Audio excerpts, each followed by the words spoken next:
मेघनाथ अर्थात इंद्रजीत का कटा हुआ सर। दोस्तों जी हाँ, आज हम बात करेंगे मेघनाथ के कटे हुए सिर के बारे में।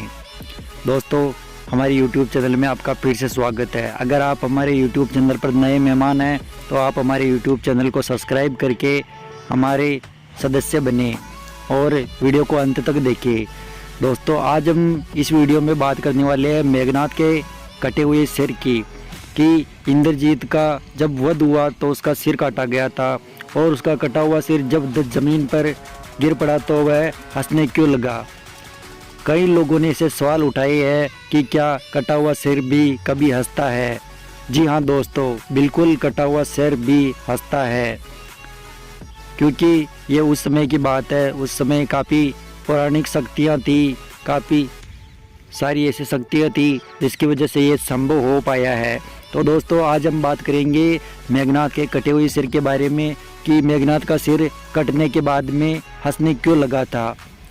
तो इसको जानने के लिए आप वीडियो में बने रहे, वीडियो को पूरा देखें। जैसा कि दोस्तों आप सभी को पता है कि रामायण की रचना महर्षि वाल्मीकि ने की थी और रावण का पुत्र मेघनाथ था। तो दोस्तों मेघनाथ बहुत ही शक्तिशाली था। उसने युद्ध में इंद्रजीत को हराया था, जिसकी वजह से उसका नाम इंद्रजीत पड़ा था।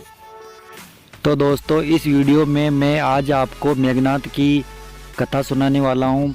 आप सभी को पता है दोस्तों कि मेघनाथ राम और लक्ष्मण को मारना चाहता था, लेकिन एक युद्ध में वह लक्ष्मण के घातक बाणों की वजह से मारा गया था।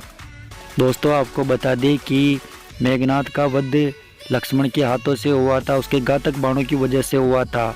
जब मेघनाथ का वध हुआ, उसका सिर जब ज़मीन पर गिर पड़ा तो उसके सिर को श्री राम के समक्ष लाया गया, अर्थात श्री राम के सामने लाया गया। दोस्तों जब मेघनाथ का कटा हुआ सिर श्री राम के सामने लाया गया तो श्री राम ने कहा कि इस सिर को संभाल कर रखा जाए। मेघनाथ के वध की खबर सुलोचना तक पहुंचाने के लिए श्री राम ने मेघनाथ की एक भुजा काटकर बाण के माध्यम से मेघनाथ की पत्नी सुलोचना तक उसकी खबर पहुंचाई थी। जब मेघनाथ की पत्नी सुलोचना ने मेघनाथ की भुजा को देखा तो वह समझ गई, लेकिन फिर भी उसे विश्वास नहीं हो रहा था। तो सुलोचना ने उस भुजा से कहा कि अगर तुम मेरे पति की भुजा हो तो मुझे इस बात का प्रमाण दो। तो दोस्तों प्रमाण देने के लिए वह भुजा हलचल करने लगी। उसके कुछ समय बाद में सुलोचना की एक दासी ने वहाँ पर एक खड़िया लाकर रख दी। तो वह भुजा उस खड़िया के ऊपर खड़ी होकर लक्ष्मण के बारे में कुछ लिखने लगी। उसके बाद सुलोचना को विश्वास हो गया कि उसका पति मेघनाथ अर्थात इंद्रजीत वीरगति को प्राप्त हो चुका है। दोस्तों इंद्रजीत के साथ में सुलोचना भी सती होना चाहती थी।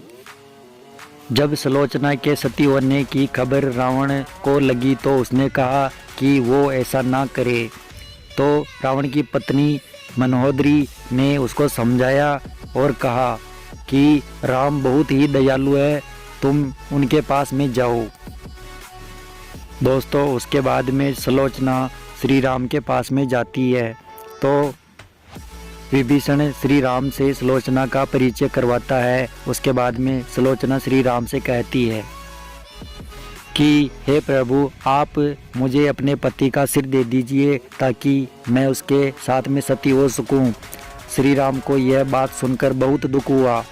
श्री राम ने सुलोचना से कहा कि अगर आप चाहो तो मैं मेघनाथ अर्थात इंद्रजीत को वापस जीवित कर दूं। उसके बाद सुलोचना ने श्री राम से कहा, नहीं प्रभु, मैं नहीं चाहती हूँ कि मेरे पति पुनर्जीवित हो, अर्थात वो संसार के दुखों को फिर से भोगे। उसके बाद इतना ही नहीं दोस्तों, सुलोचना श्री राम से कहने लगी कि मैं आपके दर्शन पाकर धन्य हो चुकी हूँ, मेरा जीवन सफल हो चुका है। उसके बाद में वह अपने पति के सिर की मांग करने लगी।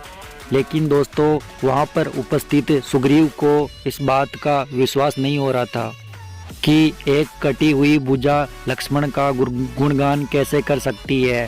तो सुग्रीव ने सुलोचना से कहा कि मैं तुम्हारा तभी विश्वास करूँगा जब तुम इस कटे हुए सर से कहोगे कि ये हंसने लगे, और जब ये कटा हुआ सिर हंसेगा तभी मैं इस बात का विश्वास करूँगा।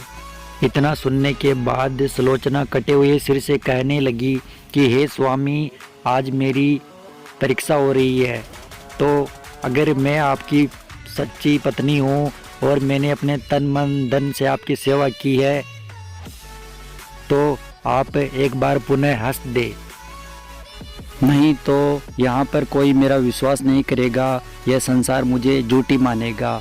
यह सुनकर वह कटा हुआ सिर जोर जोर से हंसने लगा। उसके बाद में सुलोचना अपने पति मेघनाद अर्थात इंद्रजीत के कटे हुए सिर को लेकर चली आई और चिता में बैठकर सती हो गई।